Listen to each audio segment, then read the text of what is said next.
Class 12 Hindi medium के सभी परीक्षार्थियों का एक बार फिर से दीक्षित क्लासेस में स्वागत है। और स्वागत है हिस्ट्री का खंड ख के साथ। खंड क बता चुके हैं, आप लोग वीडियो देख चुके हैं, लेकिन आप लोग शेयर नहीं कर रहे हैं वीडियो। ज़्यादा से ज़्यादा लोगों तक इम्पोर्टेंट पहुंचाइए, वीडियो को शेयर कीजिए, थोड़ी बहुत मेरी भी मदद हो जाएगी, चैनल थोड़ा र्यूमराइज हो जाएगा। चलिए चैप्टर वाइज बताते हैं। पहला चैप्टर 5 से है 1935 यानी 1935 के भारत सरकार अधिनियम की पृष्ठभूमि और उसकी धाराओं पर चर्चा करें। इस अधिनियम का क्या महत्व था। दूसरा नंबर है इसी चैप्टर का जालियांवाला बाग हत्याकांड की पृष्ठभूमि क्या थी, इसका महत्व क्या था। और थर्ड नंबर किस परिस्थिति में मेरठ षड्यंत्र मामला की शुरुआत हुई और इसका क्या परिणाम रहा। ये तो चैप्टर 5 से है। चैप्टर 6 से दो ही क्वेश्चन हैं। पहला है भारत छोड़ो आंदोलन के ऐतिहासिक महत्व का विश्लेषण करें और आंदोलन में महिलाओं की भागीदारी पर संक्षेप में चर्चा करें। और दूसरा है नौसेना विद्रोह 1946 के कारण तथा महत्व क्या थे, माने कारण भी बताना है, उसका महत्व भी। फिर उसके बाद चैप्टर 7 पहला है गुट निरपेक्षता की नीति क्या है, गुट निरपेक्ष आंदोलन के उद्देश्यों पर चर्चा करें।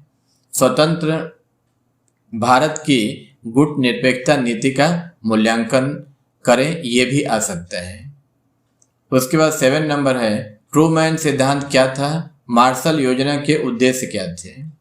और 8 है 1950 के दशक की अंतर्राष्ट्रीय राजनीति में साम्यवादी चीन, माने जिसको कम्युनिस्ट चीन कहते हैं, के प्रभाव का मूल्यांकन करें। ये भी चैप्टर 7 का है। उसके बाद एक और है चैप्टर 7 का कोरिया युद्ध 1950 AD का महत्व तथा परिणाम क्या था। उसके बाद चैप्टर 8 का 3 है। पहला है सार्क के अभ्युदय की पृष्ठभूमि की चर्चा कीजिए, इसके क्या क्या उद्देश्य थे। और दूसरा है प्रथम 3 पंचवर्षीय योजनाओं के उद्देश्य और महत्व क्या थे। और लास्ट है 12 नंबर बी या वी उपनिवेशीकरण से क्या तात्पर्य है, जिसको वो डीकोलोनाइजेशन कहते हैं। और बी उपनिवेशीकरण के क्या कारण थे, इसके सामाजिक, राजनीतिक और आर्थिक महत्व को स्पष्ट कीजिए। ये 12 क्वेश्चन मेरा सजेशन है। यहाँ पर भी कुछ हम अतिरिक्त प्रश्न दिए हैं आपके लिए, इसको भी आप देख के जाएंगे, क्योंकि कई बार होता है कि क्वेश्चन से ना आकर के मेरे जो सजेशन है वहाँ से ना आके अतिरिक्त में से आ जाता है। तो पहला है रौलट अधिनियम का लक्ष्य क्या था, गांधी जी ने इसका क्यों विरोध किया, ये चैप्टर 5 से है।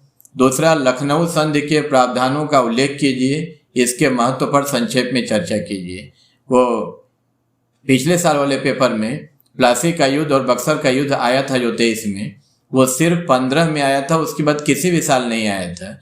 लखनऊ वैसा ही कुछ है, इसलिए इसको आप पढ़ के जाएंगे, क्या पता आएगा नहीं आएगा तो आपका क्या नुकसान होगा, आ गया तो आप लिख पाएंगे।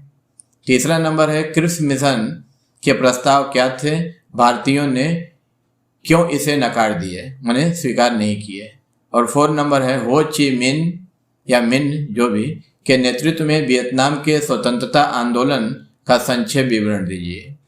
उसके बाद 5 नंबर है शीत युद्ध से क्या तात्पर्य है, शीत युद्ध के सैद्धांतिक आधार की व्याख्या करें, यह भी चैप्टर 7 का है। और एक और है क्यूबा मिसाइल संकट पर एक संक्षिप्त टिप्पणी दीजिए। इतना ही है मेरा अतिरिक्त क्वेश्चन। आप ये जो सजेशन है माने यहाँ तक 12 तक, ये तो पूरा आप अच्छे से रट के जाएंगे। अगर मान लीजिए आफत विपद के लिए आप इसको भी रखे रहेंगे अतिरिक्त, इसको पढ़ के जाएंगे, क्या पता ये इसी में से कुछ आ जाए। आप वीडियो को एंजॉय कीजिए, आपका एग्ज़ाम अच्छा जाए, और वीडियो को शेयर भी कीजिए। ये हम आपसे माने क्या बोले रिक्वेस्ट कर रहे हैं कि आप वीडियो को शेयर कीजिए। इससे 2 फायदा होगा, आप दूसरे का भला भी कर पाएंगे। अगर उस तक इम्पोर्टेंट पहुंच जाता है तो मेरा सजेशन लड़ता है जी। अगर आपको विश्वास नहीं है तो पिछले साल का पेपर उठा के देख लीजिए 2023 का, और मेरा सजेशन देख लीजिए, यूट्यूब पे वीडियो लोड है, आपको समझ में आ जाएगा कि सजेशन कितना % आया था। 100% आया था। 5 क्वेश्चन लिखने थे, 5 के 5 आए थे। आपका बहुत बहुत धन्यवाद। बहुत जल्द मिलते हैं अगले किसी वीडियो के साथ कुछ और नया सजेशन लेकर के।